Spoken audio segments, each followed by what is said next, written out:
ഒരു മനുഷ്യനേക്കാൾ നീളമുള്ള പൊറോട്ട കഴിച്ചു. പിന്നെ ആഹാരം തട്ടിയെടുക്കുന്ന പക്ഷികൾക്ക് തീറ്റ കൊടുത്ത് അവയോടൊപ്പം രസകരമായി സമയം ചിലവഴിച്ചു. ഉച്ചയായാൽ ജലാൻ ബലാമിയിലെ തെരുവുകളിൽ നല്ല പൊരിച്ച മീനിന്റെ മണം നിറയും. വൈകുന്നേരത്ത് മൺചട്ടിയിൽ തിളച്ചുമറിയുന്ന ഒരു സ്പെഷ്യൽ ചൂടൻ കടുപ്പം കൂടിയ കോഫി. ക്വാലാലംപൂരിലെ സാധാരണ ടൂറിസ്റ്റ് കാഴ്ചകൾക്കപ്പുറം ഈ വ്യത്യസ്തമായ വിശേഷങ്ങളിലേക്ക് നമുക്കൊന്ന് പോയാലോ?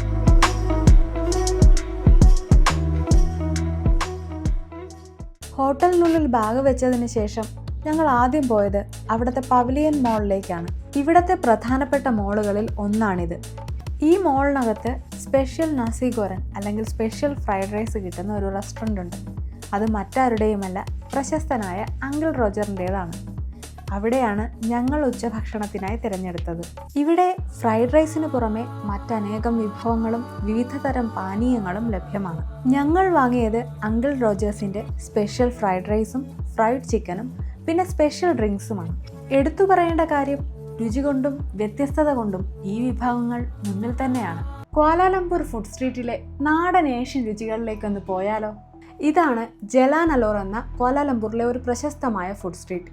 ഇവിടുത്തെ എല്ലാ കടകളും തുറക്കുന്നത് വൈകുന്നേരം മുതലാണ്. മീൻ, ഇറച്ചി, മുട്ട, മധുരപലഹാരങ്ങൾ, വിവിധതരം പഴവർഗ്ഗങ്ങൾ, പാനീയങ്ങൾ എന്നിങ്ങനെ അനേകതരം ഭക്ഷണ പദാർത്ഥങ്ങൾ ഇവിടെ നിന്ന് കഴിക്കാൻ പറ്റും. ഫ്രൈഡ് ആയിട്ടുള്ളതും അതുപോലെ ഗ്രിൽഡ് ആയിട്ടുള്ള ആഹാര സാധനങ്ങൾ ഇവിടെ പ്രശസ്തമാണ്. അതിൽ ഞങ്ങൾ ഈ കഴിക്കുന്നത് ഗ്രിൽഡ് കൊഞ്ചാണ്.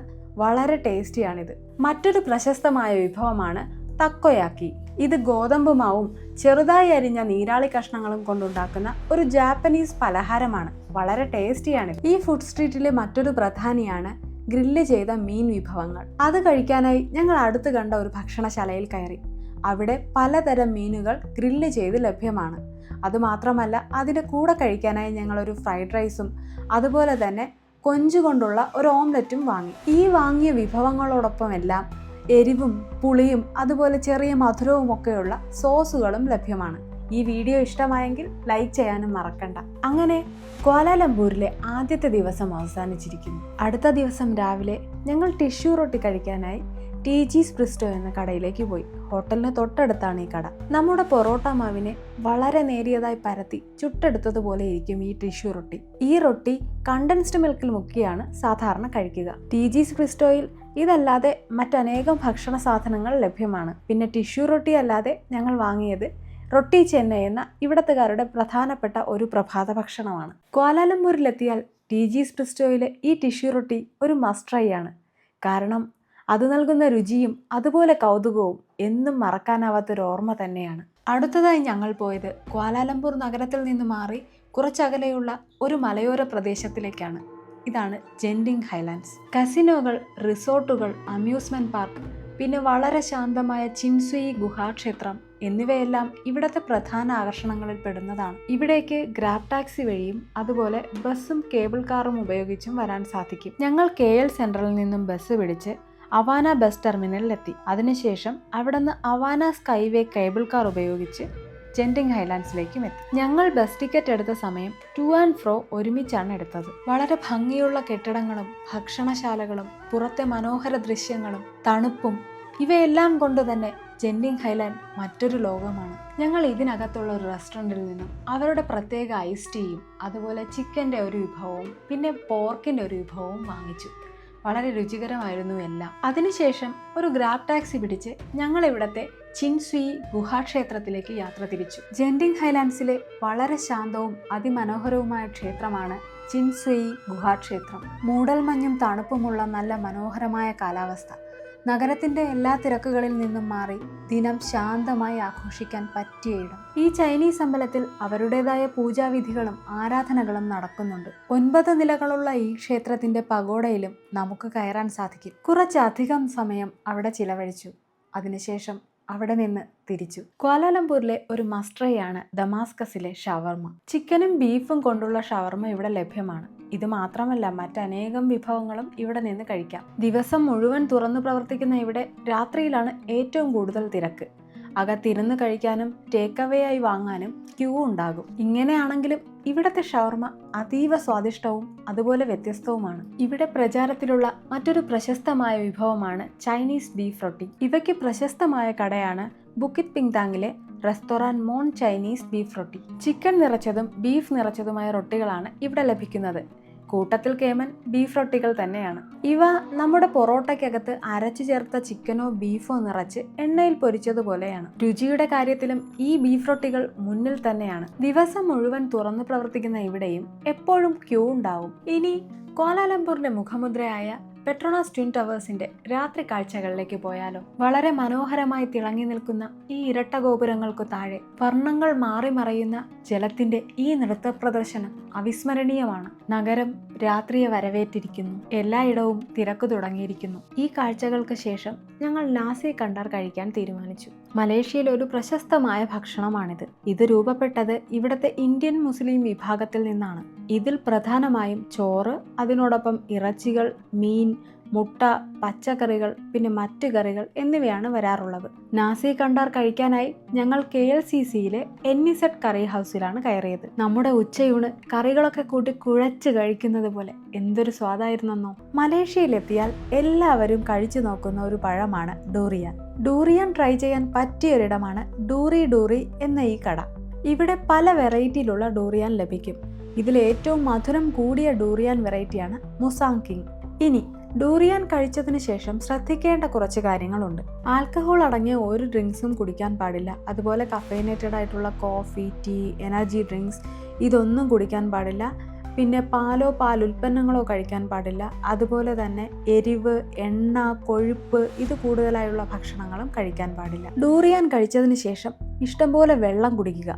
ഇതാണ് ഇവിടുത്തെ നാട്ടുകാർ ഞങ്ങൾക്ക് പറഞ്ഞു തന്ന കാര്യം. ഓരോ യാത്ര പ്ലാൻ ചെയ്യുമ്പോഴും പ്രധാനപ്പെട്ട ഒരു കാര്യമാണ് താമസ സ്ഥലം. ക്വാലാലംപൂരിൽ ബുക്കിറ്റ് പിങ്താങ് ഒരു മികച്ച ഏരിയയാണ്. കാരണം നഗരത്തിലുള്ളിലെ ആകർഷണങ്ങളിലേക്ക് പെട്ടെന്ന് എത്താൻ സാധിക്കും. അതുപോലെ മോണോറെയിലും MRT സ്റ്റേഷനും ഒക്കെ അടുത്തുള്ളത് കൊണ്ട് തന്നെ മറ്റിടങ്ങളിലേക്കും അനായാസം പോകാൻ പറ്റും. ഇവിടെയാണ് ജലാനലോർ ഫുഡ് സ്ട്രീറ്റും ടൈം സ്ക്വയറും ഒക്കെ. മാത്രമല്ല രാത്രിയിലും സുരക്ഷിതമായ സ്ഥലമാണിത്. താമസത്തിന് പറ്റിയ മറ്റൊരിടമാണ് KLCC, ക്വാലാലംപൂർ സിറ്റി സെൻറ്റർ. ഇവിടെയാണ് പ്രശസ്തമായ പെട്രോണാസ് ട്വിൻ ടവേഴ്സ് നിലകൊള്ളുന്നത്. ആഡംബര ഹോട്ടലുകളും സൂര്യ KLCC മോളും ഒക്കെ ഉള്ള ഇടം. സിറ്റിക്കുള്ളിലും പുറത്തും സഞ്ചരിക്കാൻ LRT ട്രെയിൻ സ്റ്റേഷനും അടുത്തുണ്ട്. മാത്രമല്ല ഇതും ഒരു സേഫായ സ്ഥലമാണ്. ഇനി പുഡു, ചൗക്കിറ്റ്, ബ്രിക്ക്ഫീൽഡ്സ് എന്നീ സ്ഥലങ്ങൾ ഒഴിവാക്കുന്നതാകും നല്ലത്. കാരണം സുരക്ഷ, വൃത്തി, ട്രാഫിക് എന്നീ കാര്യങ്ങളിൽ ഈ സ്ഥലങ്ങൾ പിന്നിലാണ്. പ്രധാനമായ മറ്റൊരു കാര്യം ട്രസ്റ്റഡായ വെബ്സൈറ്റുകളിൽ നിന്ന് മാത്രം താമസം തിരഞ്ഞെടുക്കുക. അതുപോലെ താമസ സ്ഥലങ്ങൾക്ക് നൽകിയിരിക്കുന്ന റിവ്യൂസും റേറ്റിംഗ്സും ഒരിക്കലും ശ്രദ്ധിക്കാതെ പോകരുത്. 3-ാം ദിവസം തുടങ്ങിയത് ശരവണ ഭവനിലെ നല്ല മൊരിഞ്ഞ മസാല ദോശയും ചൂടുള്ള ഇഡലിയും ഒക്കെ കഴിച്ചുകൊണ്ടായിരുന്നു. ഇന്നത്തെ ദിവസത്തെ ആദ്യത്തെ യാത്ര ബാട്ടു കേവിലേക്കാണ്. ബാട്ടു കേവിലേക്ക് പോകാൻ ട്രെയിനുകൾ ലഭ്യമാണ്. ഞങ്ങൾ KL സെൻട്രലിൽ നിന്നുമാണ് ട്രെയിൻ പിടിച്ചത്. അതേ റെയിൽവേ സ്റ്റേഷനിൽ നിന്ന് തന്നെ ടിക്കറ്റ് എടുക്കാനും സാധിക്കും. ബാട്ടു കേവ് സന്ദർശനത്തിന് പോകുമ്പോൾ ശ്രദ്ധിക്കേണ്ട ഒരു കാര്യമാണ് അവിടെ ഡ്രസ് കോഡ് ഉണ്ട്. വളരെ ഭംഗിയുള്ള കൊത്തുപണികളും ക്ഷേത്രങ്ങളും പ്രകൃതിയും ചേർന്ന് ഒത്തിണങ്ങിയ ഒരു സ്ഥലമാണ് ബാട്ടു ഗുഹ. അനേകം നിറങ്ങൾ ചാർത്തിയ പടികൾ താണ്ടി ചെല്ലുമ്പോൾ ബാട്ടു ഗുഹയ്ക്കകത്തെത്താം. അവിടെയാണ് പ്രശസ്തമായ മുരുകൻ ക്ഷേത്രം സ്ഥിതി ചെയ്യുന്നത്. തികച്ചും വ്യത്യസ്തമായൊരു അനുഭവമാണ് ബാട്ടു ഗുഹ നൽകുന്നത്. ഗുഹയ്ക്കുള്ളിലെ കാഴ്ചകൾക്ക് ശേഷം ഞങ്ങൾ നിറം ചാർത്തിയ പടികൾ തിരിച്ചിറങ്ങി. ക്വാലാലംപൂരിലെ ഒരു പ്രശസ്തമായ ഭക്ഷണമാണ് ഇക്കാൻ ബക്കാർ അല്ലെങ്കിൽ ഗ്രില്ല് ചെയ്ത മീനുകൾ. ഇവ കഴിക്കാൻ ഏറ്റവും ഉചിതമായ ഇടമാണ് ജലാൻ ബെല്ലാമി. അവിടെയുള്ള കുറച്ച് ഭക്ഷണശാലകളിൽ ഏത് വേണമെങ്കിലും തിരഞ്ഞെടുക്കാം. ഗ്രില്ല് ചെയ്ത സ്റ്റിംഗ് റേ, അയല, കണവ, കക്ക എന്നിവയാണ് ഇവിടുത്തെ പ്രധാനികൾ. ഇവയ്ക്കൊപ്പം കൂട്ടിക്കഴിക്കാൻ സമ്പൽ എന്ന ഇവിടുത്തെ ഒരു തരം ചട്നിയും ലഭിക്കും. ഇതുമാത്രമല്ല മീനിനോടൊപ്പം ചോറും മറ്റു കറികളുമൊക്കെ നമ്മുടെ ആവശ്യാനുസരണം എടുക്കാനും സാധിക്കും. ക്വാലാലംപൂരിലെ മറ്റൊരു പ്രശസ്തമായ പാനീയമാണ് ക്ലേപോട്ട് കോഫി. സാധാരണ കോഫികളിൽ നിന്ന് ഇതിനെ വ്യത്യസ്തമാക്കുന്നത് ഇതിൻ്റെ പാചക രീതിയും രുചിയും അതുപോലെ വിളമ്പുന്ന രീതിയുമൊക്കെയാണ്. പ്രത്യേകതരം മൺപാത്രത്തിൽ കുറച്ചധികം സമയമെടുത്ത് ചെറിയ തീയിൽ വെച്ചാണ് ഈ കാപ്പി ഉണ്ടാക്കിയെടുക്കുന്നത്. പാകമായ കാപ്പിയിൽ കണ്ടൻസ്ഡ് മിൽക്കോ പാലോ ചേർത്ത് വിളമ്പുന്നു. തികച്ചും വ്യത്യസ്തവും രുചികരവുമായ കാപ്പിയാണിത്.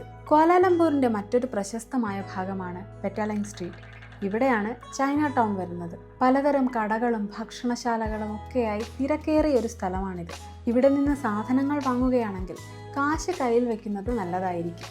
മലേഷ്യയുടെ ചരിത്രം, സംസ്കാരം, കല, ഭക്ഷണം എന്നിങ്ങനെ എല്ലാം കാട്ടിത്തരുന്നൊരിടമാണ് 1888 പണി കഴിപ്പിച്ച സെൻട്രൽ മാർക്കറ്റ്. ഇവിടെ നിന്ന് മലേഷ്യയുടെ പരമ്പരാഗത കരകൗശല വസ്തുക്കളും സുവനീറുകളും ഒക്കെ വാങ്ങാൻ സാധിക്കും. രാവിലെ 10 മുതൽ രാത്രി 10 മണി വരെയാണ് ഇവിടത്തെ പ്രവർത്തന സമയം.